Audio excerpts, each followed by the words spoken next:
가나다라 마바사 은행들이 다 대출 조건이 다 다를 거 아니에요. 이 사람의 직업과 이런 걸 봤을 때 그 중에 분명히 제일 좋은 건 있어요. 그걸 비교를 해줍니다. 쭉 비교를 해줘서 아 여기 은행이 제일 싸네요. 일로 가세요. 지난 1부에 이어서 대출 이야기 오늘도 쭉 이어나가도록 하겠습니다. 금리가 오를 가망성이 있으니까 15일 전에 대출 받는 게 좋지 않아요? 이렇게 생각을 하시는데 당연하죠. 현명하죠. 근데 의미가 없는 게 이게 왜 의미가 없냐면 이렇게 금리가 올라갈 것 같으면 은행이 무슨 짓을 하냐면 변동금리 대출의 코픽스 기준금리는 15일날 바뀐다고 했죠. 여기에 붙이는 가상금리는 언제 바뀔까요? 15일? 지네 맘대로예요. 아 진짜.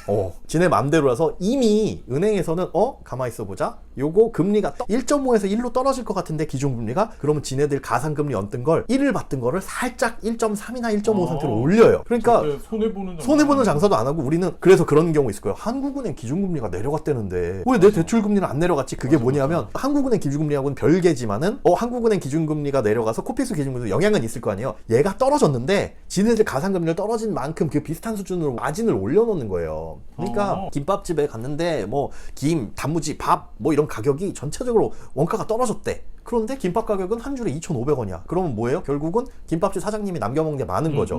그 대출형 상품은 김밥처럼 고정이 되어 있는 가격은 아니지만 그런 것들을 지들이 가상금리를 조정을 해서 시중금리 떨어졌구나. 그러면은 떨어진 만큼 그대로 낮춰줘가 아니라 떨어진 만큼 마진을 올리자. 그래서 전체적인 폭이 올라가는 겁니다. 여러분들 대출 받을 때 고민해봐야 결국은 한 가지 팁을 드리자면 금리가 떨어질 것 같다라는 소문이 들려올 때 대출을 받는 게 가장 좋아요. 그게 소문이 반영이 바로 올라가진 않거든요. 가상금리를 바로 올리진 않아서 이제 한국은행이 금리를 낮출 것 같아. 시중에서 금리가 낮아질 것 같아 라는 소문이 들려오는 순간 사실은 대출을 받는 게 제일 유리합니다. 가상금리 조정하기 전에. 그래서 그거를 어떻게 알 수 있냐면 은행 대출을 받으러 가보신 분들 알 거예요. 대출을 이렇게 알아보러 갔는데 고객님 이거 2.5%로 해드려요 라고 했는데 네 알겠습니다 라고 하고 얼마 뒤에 은행에서 전화가 온다거나 고객님 이거 이제 다음 주부터는 2.5로 못 해드리니까 지금 서류를 작성하셔서 진행을 하셔야 됩니다. 뭐 이런 식의 연락을 받았다? 그럼 그게 뭐냐면 다음 주부터 저희가 가상금리 올릴 거예요. 좀 더 올려받을 거니까 이거 지금 진행 안 하시면 안 됩니다. 이런 뜻이에요. 뭐 그 사람한테 팔아먹고 싶어가지고 잡으려고 그러는 게 아니라 가상금리 한번 조정이 되면은 그건 백도 할 수가 없으니까 그런 부분들. 만약에 대출 고민이 된다 그러면 일단 가서 서류부터 써두세요. 이게 한 가지 팁이긴 한데 서류부터 일단 써두고 그 서류의 유효기간은 은행마다 다르긴 해요. 그게 뭐 한 달짜리도 있고 길게는 3개월짜리 은행도 있기는 한데 그렇게 써두게 되면 가상금리를 예를 들어 지금 1이지만 나중에 1.5로 조정을 했다라고 하더라도 나는 서류를 작성한 시점에 가상금리를 고정을 받습니다. 그렇게 되면 요거 그대로 갈 수가 있겠죠. 그래서 미리 일단 서류를 써두고 진행 여부는 나중에 결정을 할 수 있으니까 그게 이제 금리가 변동하는 시기에서는 한 가지 팁이 될 수도 있어서 지금 대출을 망설이는 분이 계신다면 일단 은행 가셔가지고 진행부터 하시고 서류 진행부터 하시고 나중에 확정 쓰는 거는 나중에 결정을 하셔도 된다. 그렇게 보시면 됩니다. 서류는 접수만 그냥 해놓고 대출 그렇죠. 실행을 하지 말라는 말이죠. 정답. 네, 접수만 하면 알겠습니다. 돼요. 실행은 나중에. 금리가 오른다라는 소문이 있으면 당연히 고정으로 박아놓고 계속 유지하거나 네. 뭐 이러는 게 더 유리하다라고 보통 사람들은 생각하잖아요. 그쵸. 근데 지금 얘기해보면 별 차이가 없다. 네. 이렇게 얘기하시면 고정이나 변동이나 큰 차이는 없다는 얘기 같은데 네.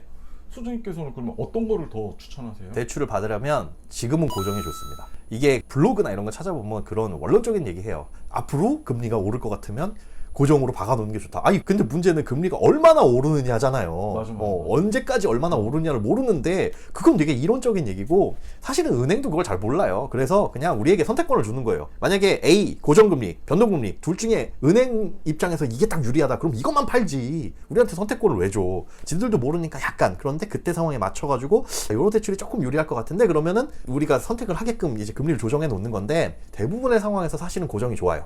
고정이 좋고 그리고 여러분 알아두셔야 될 게 은행에서 판매하는 고정금리라는 상품들은 사실은 고정이 아닙니다. 어떻게 되어 있냐면 5년은 고정인데 5년 후에는 변동으로 바뀌어요. 자, 그런데 이렇게 변동으로 바뀌는 시점에서는 무조건 갈아타셔야 됩니다. 무조건. 왜냐? 5년짜리 이 고정 기간 동안에는 은행이 가져가는 가상금리 폭 마진 자체가 되게 낮아요. 예를 들어 뭐 1이다. 그리고 이 기준금리가 1.5였다. 요게 5년 동안 유지가 되잖아요. 그런데 2.5로 쭉 유지가 되다가 이 고정금리 상품이 변동금리 상품으로 전환되는 순간 금리도 별반 차이가 없어요. 요즘엔 2.5 그대로 유지가 되는데 이럴 땐 무슨 일이 생기냐, 기존에는 기준 1.5 은행 가산 1 이렇게 되어 있던 게 이때는 기준 1 은행에서 가져가는 게 1.5 이렇게 가산금리를 높여놔요. 마진이 원가가 싸지는 대신 지네들이 마진을 뻥튀기 하기 때문에 사실 이 입장에서는 우리가 봤을 땐 다른 대출 상품이 훨씬 더 유리한 경우가 많다. 그래서 고정금리 기간이 끝나가는 시점에서는 무조건 대출 쇼핑을 하셔야 된다. 그리고 지금 뭐 팁으로 알려드리자면 주택담보금리 자체가 2%대 초반입니다. 그래서 2% 중후반을 넘어가는 금리를 쓰고 계신 분들이 있다면 갈아타셔야 돼요. 그게 맞아요. 그럴 때 사실은 고민하는 게 나 신용등급 안 좋아서 금리 높은 거 아니야? 신용등급하고는 상관없어요. 주택담보대출은. 네. 가부 여부만 결정을 하는 겁니다. 그러니까 신용등급이 낮으면 저희 은행에서는 안 되겠습니다. 이 정도지 신용등급이 높기 때문에 금리가 훨씬 더 싸고 그런 거는 주택담보대출에서는 거의 없습니다. 영향 안 미쳐요. 그러니까 착각하는 것 중에 하나인데 그래서 은행도 주거래은행 맹신하지 마시고 특히나 주택담보대출은 쇼핑을 하셔야 됩니다. 우리가 대출을 받을 때 20년, 30년 상환을 정해놓고 하잖아요. 근데 이게 5년마다 바꿀 수가 있어요? 5년이 아니라 어제 받았는데 오늘 바꿀 수도 있어요, 사실은. 진짜? 그런데 은행이 그거죠. 이제 요 상품을 팔았는데 이 사람이 딴 데로 3%짜리를 팔았는데 2%로 옮겨 타겠다 그러면 은행도 돈을 벌어먹고 살아야 되는데 중간에 가시니까 중도상환 수수료라는 걸 매기잖아요. 네. 그런데 중도상환 수수료를 내가 부담을 함에도 불구하고 그게 훨씬 더 이득이라고 한다면 물고 가는 게 맞죠. 물고 가는 게 맞는데 그게 비싸니까 통상 중도상환 수수료가 부과되는 3년 정도까지는 넘기고 갈아타는 게 좋다라고 얘기를 하는데 30년짜리를 하든 20년짜리를 하든 그거는 전혀 상관없어요. 만약에 이 집에 30년짜리 상환 계획을 세웠다고 해서 여기서 무조건 살아야 되는 건 아니잖아요. 그런 거 마찬가지로 대출 상품도 내가 원하면 얼마든지 은행도 갈아탈 수 있고 해당 은행에서 상품도 갈아탈 수 있고 이게 1% 2% 차이가 몇백만 원 몇천만 원 차이가 나요. 20, 30년 빌리는 거다 보니까 그래서 무조건 지금은 한 2% 중반 후반 넘어가시는 분들이면 갈아타는 게 맞죠. 3% 넘어간다? 그럼 지금 대출 엄청 잘못 받으신 거예요. 맞아.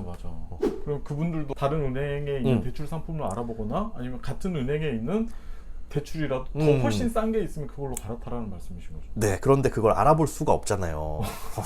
알아볼 수가 없어서 팁 하나 드리면 네이버에 검색을 하세요. 제가 이제 주로 사용하는 업체는 뱅크몰이라는 업체인데 자 이거 뒷광고 아니에요. 진짜 1원 한 장 안 받았는데 자, 맨날 이거 홍보를 하게 돼요. 아는 사람들한테는 알려드리는데 그 뱅크몰이라든가 이렇게 주택담보대출을 비교해주는 업체들이 있어요. 얘네들이 뭐 하는 회사냐면 자 A라는 아파트가 있는데 이 아파트에 대해서 가나다라 마바사 은행들이 다 대출 조건이 다 다를 거 아니에요. 이 사람의 직업과 이런 걸 봤을 때 그중에 분명히 제일 좋은 건 있어요. 그걸 비교를 해줍니다.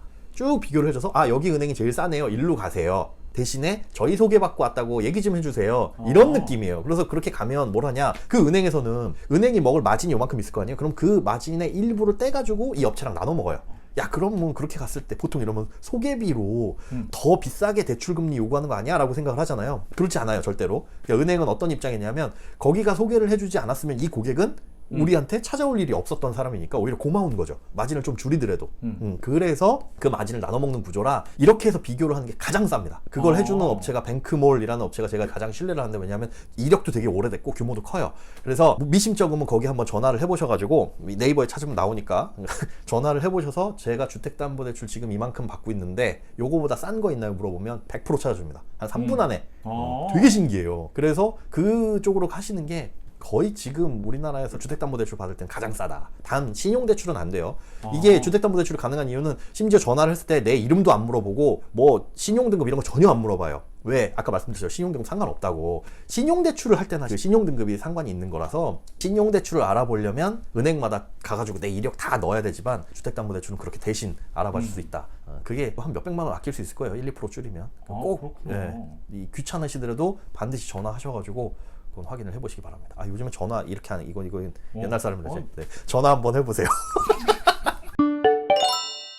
네, 오늘은 그 대출 관련해가지고 여러 가지 궁금증들 알아봤는데요. 뭐 대출 하면은 생각하시는 거 궁금한 것들 많이 있으실 겁니다. 혹시나 궁금하신 부분 있으시면 여기 댓글에 남겨주시면 저희가 또 알려드리도록 하겠습니다. 감사합니다. 끝!